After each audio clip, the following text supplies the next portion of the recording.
The dawn before history, when China was not yet China. Before the first villages, before the first kings, before even the idea of China existed, there was only chaos. Not poetic chaos, real chaos. A swirling void where sky and earth were tangled together like a giant egg. From this egg, according to ancient Chinese myth, emerged a being so enormous that even the mountains were no higher than his knees.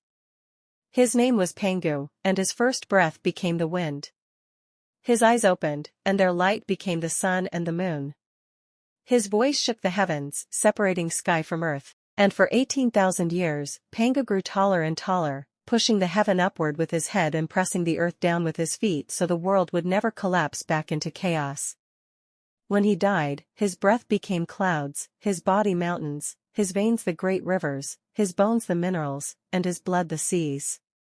And from the fleas on his fur came the first living creatures. This was how the ancient Chinese imagined the beginning of the natural world, a world shaped not just by gods, but by sacrifice. The shapers of humanity, Nuwa and Fuxi. After Pangu's death, the world was formed but empty. Then appeared Nuwa, often depicted as half-woman, half-serpent. She looked upon the barren land and felt a deep loneliness, so she shaped the first humans from yellow clay. The wealthy and fortunate came from the clay she molded by hand. Ordinary people were the droplets that fell from the rope she swung through the mud. Her brother, and sometimes husband in the myths, Fuxi, taught these early humans how to survive. How to fish, hunt, domesticate animals, and even how to create the earliest symbols that would later become writing. Together, Nuwa and Fuxi were remembered as the ancestors of humanity, not kings, but teachers and protectors. The age of the 3 sovereigns and 5 emperors.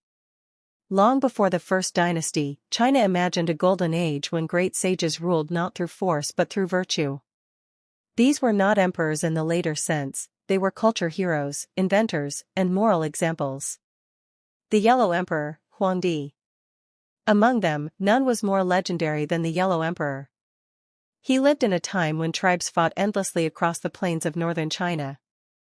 Huangdi united many of these clans with diplomacy when he could, and with war when he had to.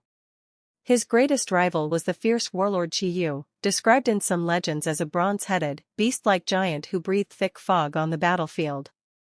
Huangdi's victory over Qiyu at the Battle of Shualu became one of the founding stories of Chinese civilization, the moment when order triumphed over chaos once again. Under the Yellow Emperor, myths say that writing was created. The compass was invented.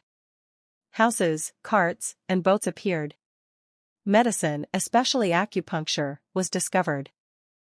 Whether he was a real person, many people blended into one, or a symbolic figure is unknown, but in Chinese culture, he became the ancestor of all Han people, a name still invoked thousands of years later.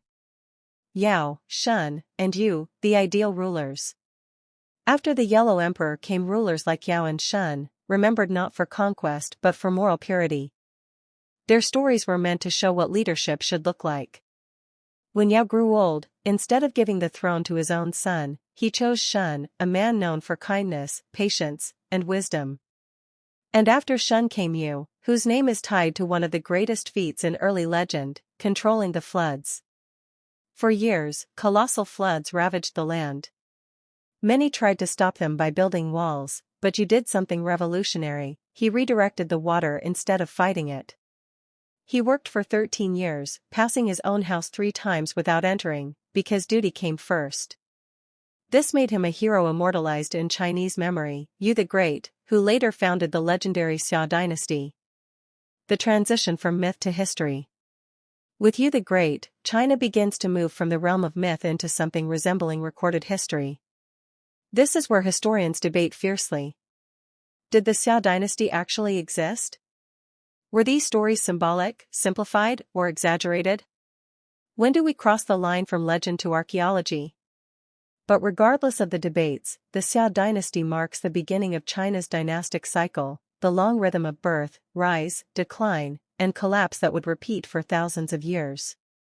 And from this point forward, the world of China becomes clearer, still ancient, still distant, but no longer purely mythic.